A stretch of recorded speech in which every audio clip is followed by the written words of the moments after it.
Hello, so someone told me that I have Kim Kardashian's butt. So let's see. Well, it's pretty muscular, I know, but it's natural. No silicone, no surgery, just muscle and some woman fat. Yeah. So, no, definitely not like her, but yeah, big butt, of course. I know, I like it. I'm proud of it. So I don't do any resistance training. No resistance training, just some cycling and just some running. That's all. So, and yeah, of course, eating clean, eating vegan, eating a high carb diet, and exercising consistently, and without to kill any animals, without to make my body a graveyard. My body is built on plants, starches, fruits, vegetables, and I've been a vegan since 2010.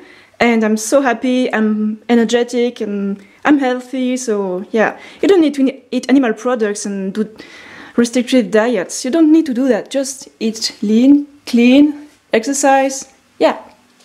And be patient, of course. Bye-bye.